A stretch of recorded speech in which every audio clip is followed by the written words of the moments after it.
Nestle, the most evil company in the world, जो अपने profit के लिए बच्चों की जान ले रही है। World's biggest food company, Nestle. The Nestle company. California. Would you agree with me that your product should not be used where there is impure water?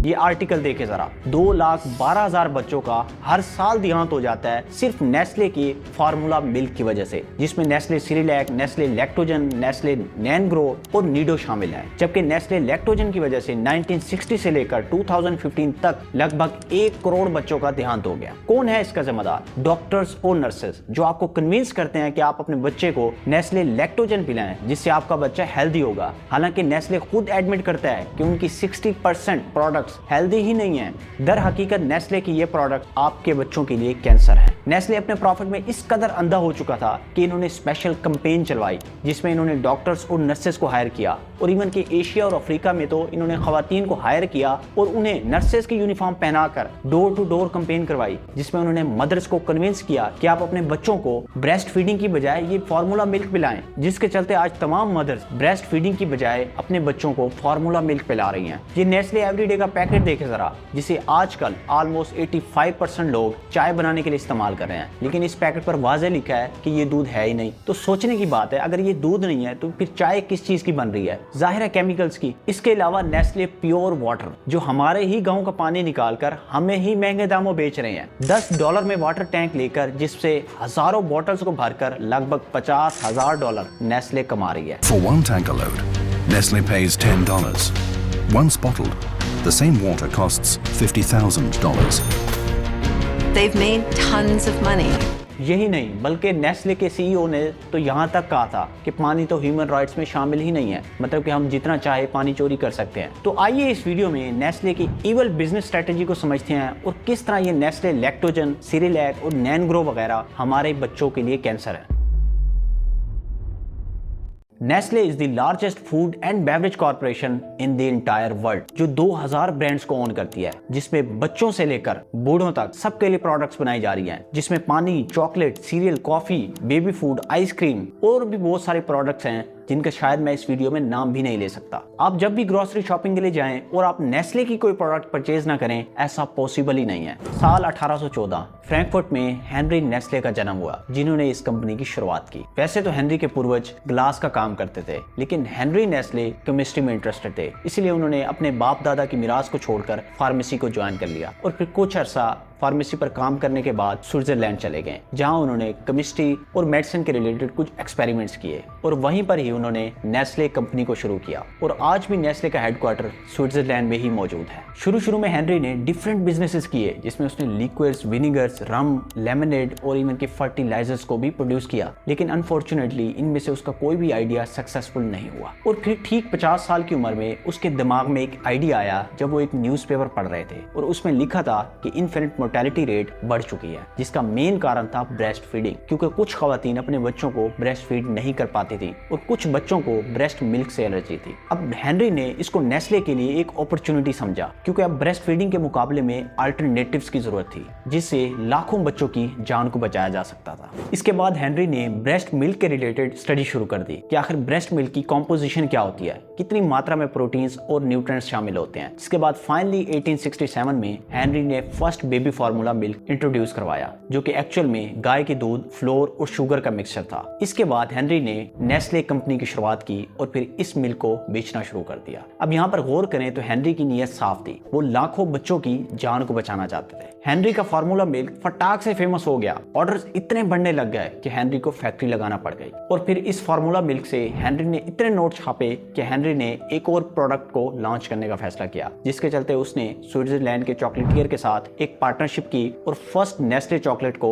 Introduce करवाया। ये चॉकलेट इतनी ज्यादा फेमस हुई और नेस्ले ने इससे इतने ज्यादा नोट छाप लिए कि हेनरी स्विट्जरलैंड के रिचेस्ट पर्सन बन गए। लेकिन इस सब से वो अपनी फैमिली से काफी ज्यादा दूर हो गए थे, इसलिए उन्होंने नेस्ले को बेचने का फैसला किया। अब शुरू हुआ नेस्ले का डार्केस्ट फ्यूचर। नेस्ले के न्यू ओनर्स ने कंपनी को वर्ल्ड वाइड एक्सपैंड करने का फैसला किया, न्यू प्रोडक्ट्स लॉन्च की गई और कुछ सालों में नेस्ले पूरी दुनिया पर राज करने लग गई। इतना नोट छापने के बाद भी इनका पेट नहीं भरा। इन्होंने फैसला किया कि क्यों ना अब इस लैक्टोजन को तमाम मदर्स को ही सेल किया जाए, क्योंकि पहले सिर्फ वही मदर्स यूज करती थी जो ब्रेस्ट फीड नहीं कर पाती थी या फिर वो बच्चे जिन्हें ब्रेस्ट मिल्क से एलर्जी थी। नेस्ले ने प्रोपेगेंडा शुरू कर दिया। लैक्टोजन को ब्रेस्ट मिल्क से हेल्दियर बताया गया, हालांकि कोई भी फार्मूला मिल्क ब्रेस्ट मिल्क से हेल्दियर नहीं हो सकता, क्योंकि ब्रेस्ट मिल्क में तमाम न्यूट्रिएंट्स, प्रोटीन्स और इसके अलावा बीमारियों से लड़ने की ताकत होती है। आई मीन वो बच्चों के इम्यून सिस्टम को मजबूत करता है। यही नहीं, नेस्ले ने खवातीन को हायर किया जिन्हें नर्सेस की यूनिफॉर्म पहनाकर अफ्रीका और एशिया में डोर टू डोर कैंपेन करवाई गई, जिसमें वो घर घर जाकर मदर्स को ये बताती थी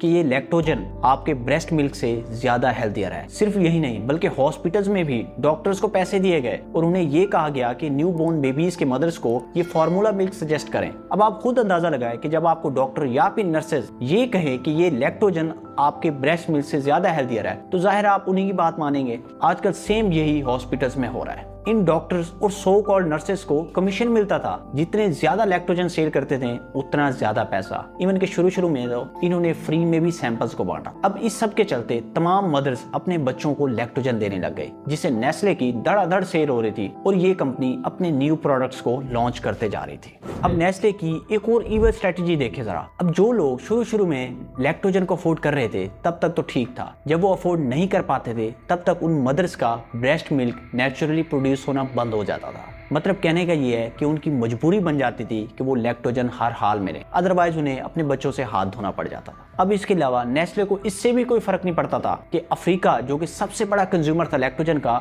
वहाँ पोल्यूटेड वाटर है और वहाँ की खवातीन को ये भी नहीं पता होता था कि वाटर को बॉयल करके फिर मिक्स करना है। अब जब वो खवातीन लैक्टोजन को पोल्यूटेड वाटर में मिक्स करती थी तो वो उल्टा जहर बन जाता था, जिससे डिफरेंट टाइप की डिजीजेस बच्चों में होने लगी, जिसमें मेन थी डायरिया, जिसकी वजह से लाखों बच्चों का देहांत हुआ। ये आर्टिकल देखे जरा।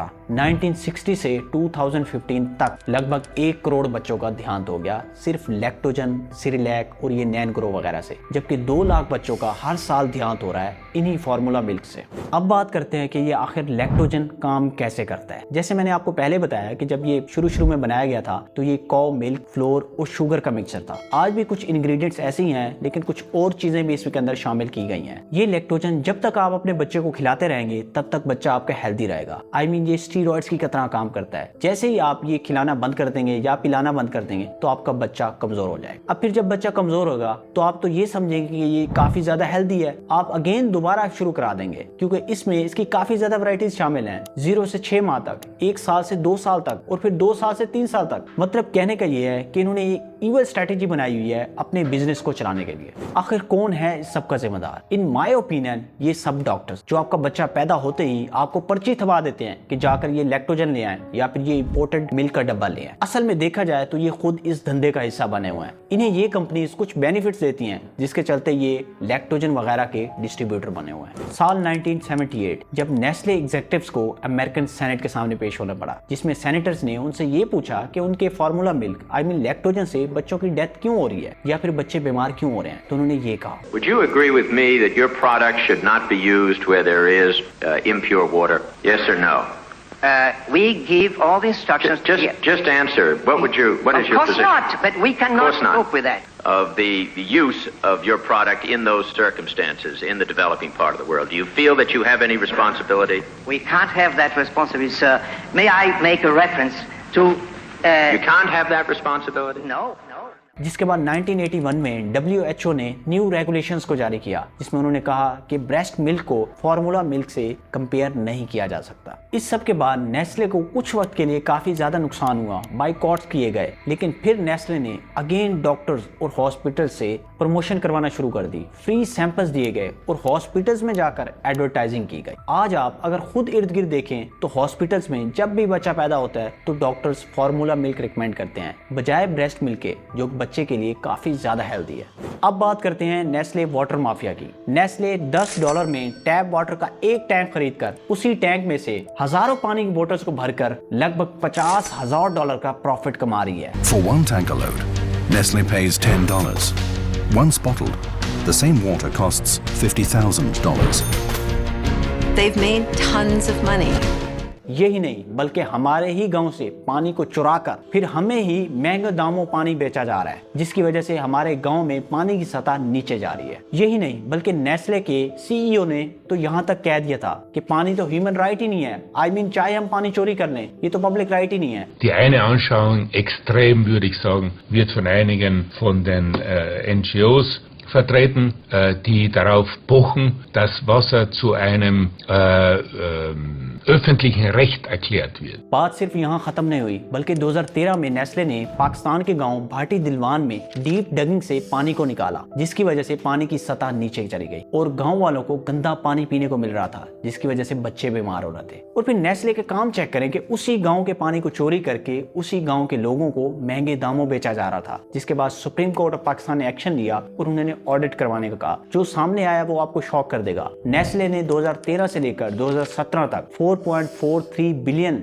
लीटर्स ऑफ पानी चोरी किया और 1 रुपया भी गवर्नमेंट को टैक्स की मद में या फिर किसी और मद में नहीं दिया। जिसके बाद चीफ जस्टिस ऑफ पाकिस्तान ने रिमार्क्स दिए, we will not allow theft of water. अब बात करते हैं नेस्ले चॉकलेट की। नेस्ले यहाँ भी इविल टैक्टिक्स से बिल्कुल भी बाज नहीं आया। हर साल लगभग 3 लाख टन चॉकलेट इस्तेमाल की जाती है, लेकिन क्या आप जानते हैं कि चॉकलेट बनती कैसे है? कोका ट्री से, जो कि अफ्रीका में पाया जाता है। नेस्ले अफ्रीका में चाइल्ड स्लेवरी और लेबर फोर्स में इन्वॉल्व है, क्योंकि इससे प्रोडक्शन कॉस्ट बच जाती है। नेस्ले आज सबसे ज्यादा अपनी चॉकलेट की वजह से फेमस है, जिसमें टॉप पर है किटकैट और फिर बार वन और देन मिल्की बार। अब क्योंकि कोका एक्सपेंसिव है और फिर ट्रांजिट कॉस्ट, इसीलिए नेस्ले चीप लेबर मार्केट को टारगेट करता है, जिसमें चाइल्ड स्लेवरी और फोर्स लेबर को इस्तेमाल करके कोका को हार्वेस्ट किया जाता है। आज भी नेस्ले चाइल्ड स्लेवरी और फोर्स लेबर में इन्वॉल्व है, जिससे ये अपने तो करोड़ों रुपए बचा रहे हैं, लेकिन अफ्रीकन लोगों का खून चूस रहे हैं, इसीलिए इसे ब्लड कोका भी कहा जाता है। इस सब के बावजूद आज भी Nestle world's biggest food brand है, जिसके